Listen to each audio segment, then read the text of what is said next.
Sam Darley here, and today I'm going to break down the AFC West preview of training camp, and the preseason's right around the corner, so gotta go through these videos and make predictions. And I'll also have a video coming up to talk about the injury to Arian Foster and what it does for the Houston Texans. But in the meantime, the AFC West has got me thinking. Back when I was doing the pre-draft videos for each team, I was thinking of this division. I don't know how healthy Phillip Rivers' back is, to be quite honest with you, but I do love the pick of Melvin Gordon in the first round. That kid's going to be a star. They need to lean on him to take the pressure off Rivers early in the season, especially with Gates being suspended for PEDs. Keenan Allen needs to have a big year this year. But again, I don't know how healthy Phillip Rivers is. That's why I don't have them as a playoff team. He had a pretty bad back injury at the end of last season. It's a big. I won't say it's the major reason they choked at the end versus Kansas City, but it played a big part. I do think the best coach in the division is Andy Reid in Kansas City. I think the best running back in the division still resides in Kansas City in Jamal Charles. He's got a heck of a backup in Al Davis, who now might be a trade piece to the Houston Texans, who are going to be in the market for a running back potentially, or they might just go with Alfred Blue. But again, I'll talk about that in a minute.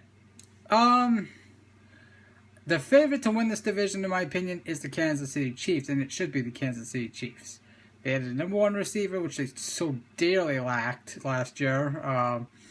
They got Alex Smith. Alex Smith is a good quarterback. I mean, he's no scrub. 2 years ago in the playoffs, they lost pretty much their entire team, and they still had a chance to beat Indianapolis in Indianapolis. I'm sorry, in a wild card game.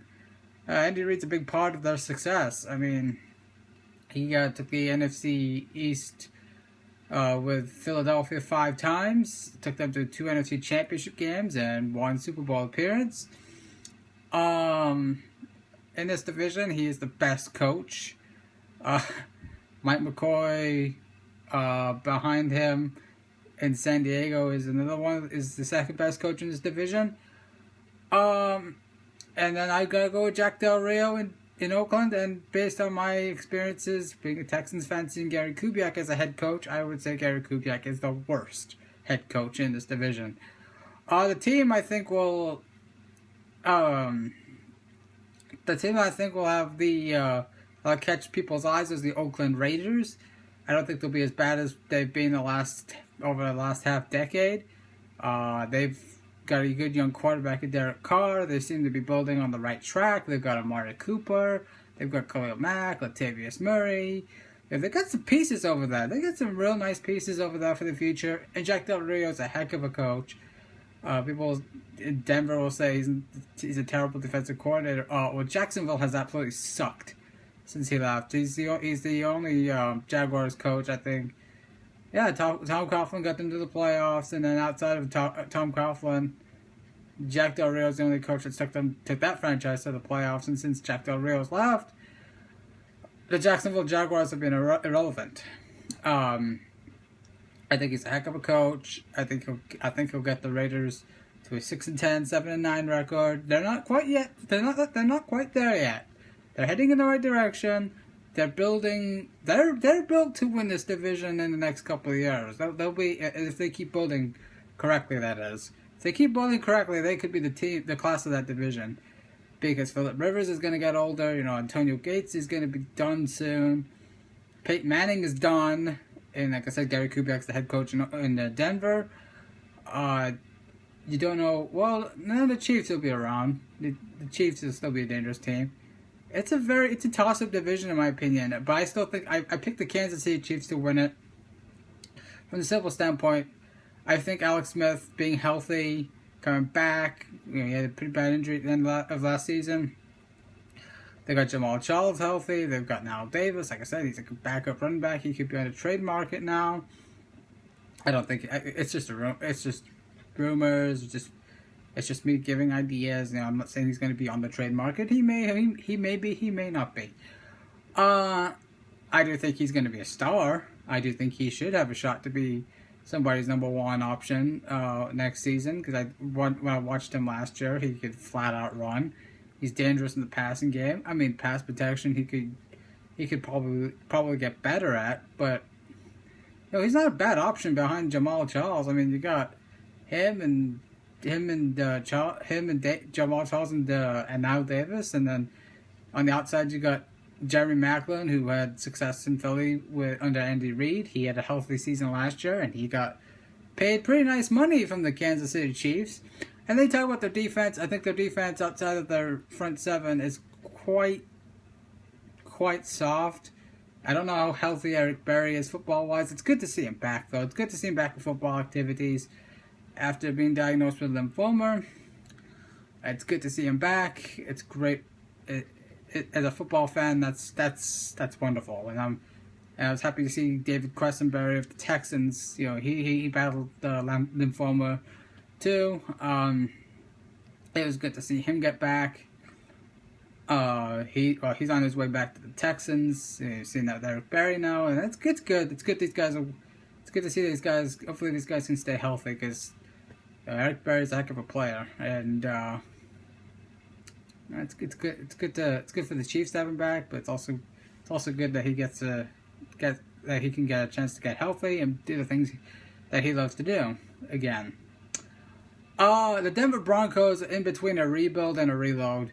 To me, Denver Bronco fans, this is silly. I mean, Peyton Manning and Gary Kubiak, I know these two so well. Peyton from Indianapolis and Kubiak as the head coach of the Texans. Kubiak's system really worked last year with Joe Flacco because Flacco had the better arm. He had the best arm of the quarterbacks that Kubiak has worked with in recent years. Schaub, Keenum, Yates, and he works with Flacco. Flacco was really good last year because Flacco had the best arm. A big reason why Schaub fell apart in Kubiak's system is not just because it's predictable. I mean, take a look at that. Take a look at the game with the Ravens versus Texans. This is the playoff game I'm talking about. With TJ Yates, it's play action bootleg, running back up the middle, play action to the tight end.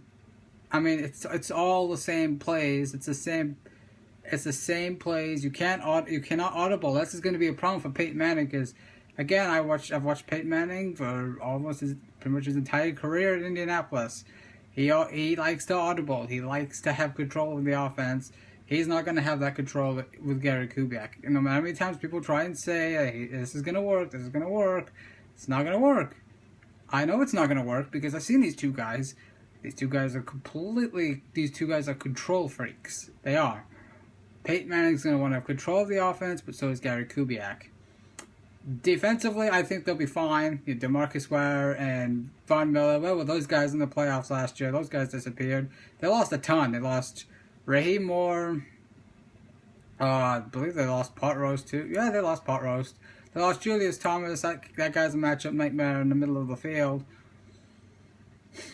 I mean, I think they got worse. To be honest with you, I think they're an 8-8 team. Excuse me.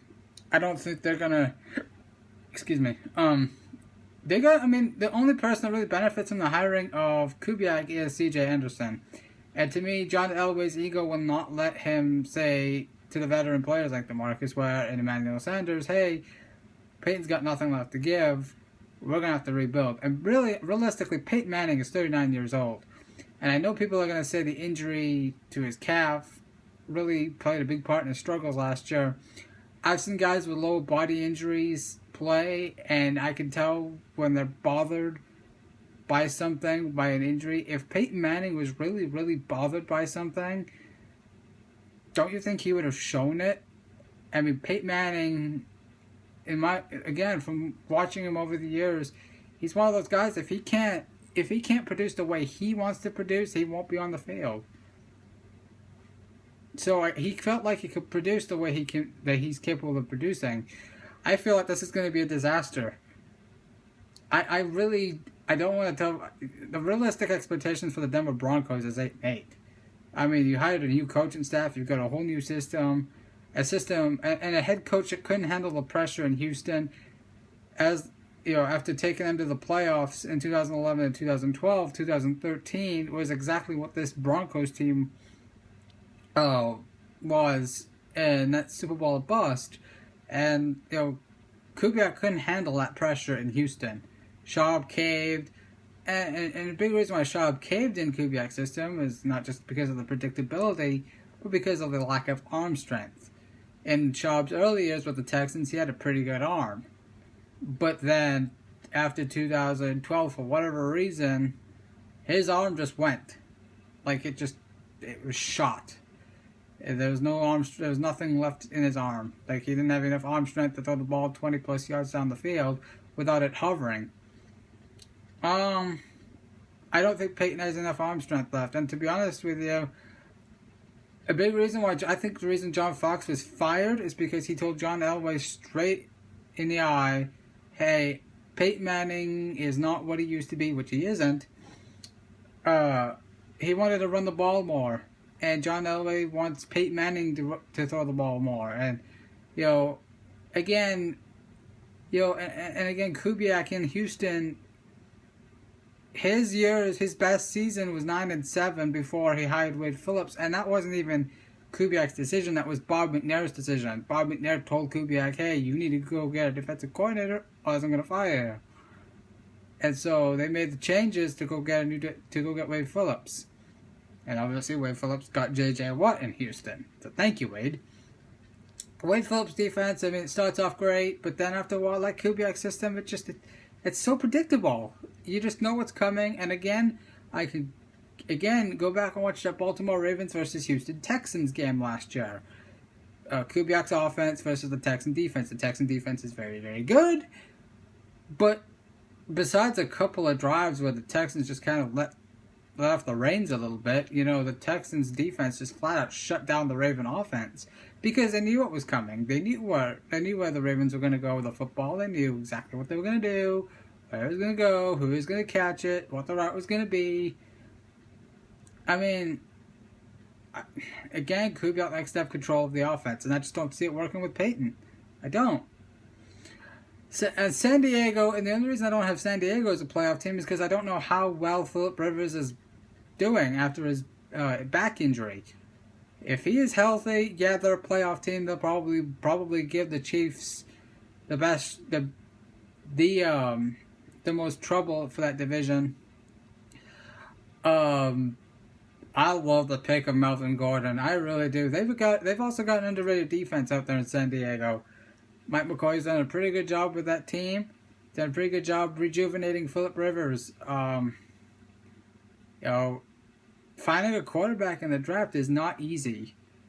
So the whole rumors of Rivers being traded or being let go by the Chargers, I didn't take any notice of it because honestly, again, I'm looking at the drafts coming up. There's not really a whole lot there at the quarterback position. So you got to hang on to guys like Phillip Rivers and Jay Cutler and Matthew Stafford and Matt Ryan. Guys that, while they haven't produced Super Bowls yet, they're better than what you're probably going to get out of the draft. But then again, you never know.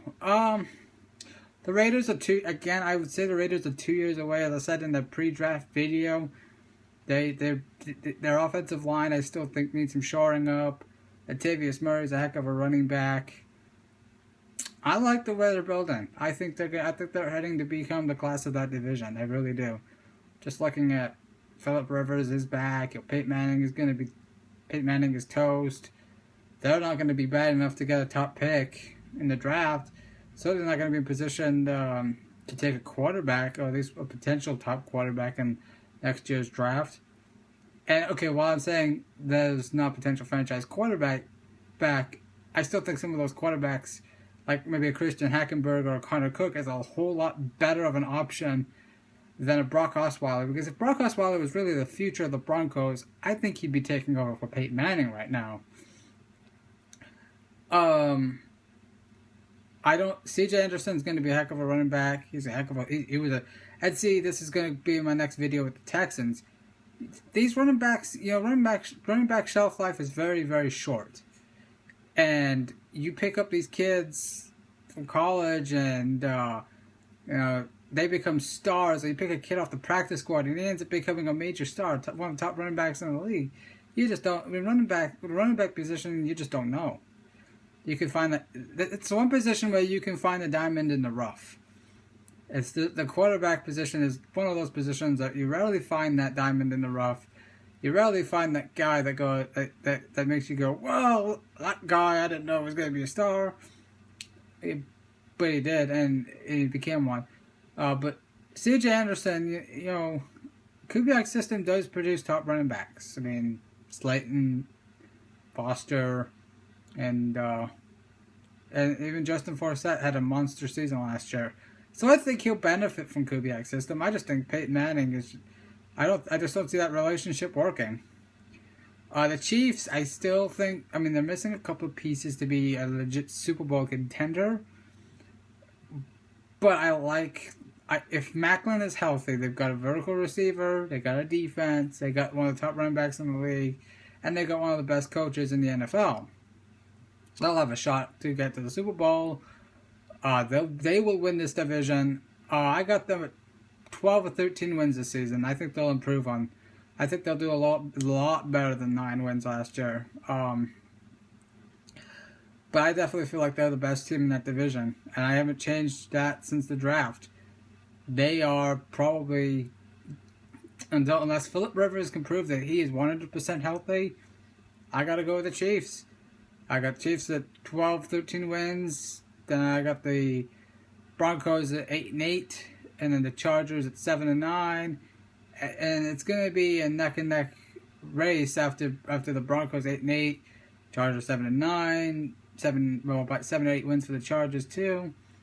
Then you got the Raiders. No more than 6 wins for the Raiders. They're not ready yet. They're going to be tough. They're going to be a really good team in the next couple of years. They got a heck of a coach in Jack Del Rio. I really, really like Jack Del Rio for their coaching job. This has been Sam Darley. Thanks for watching.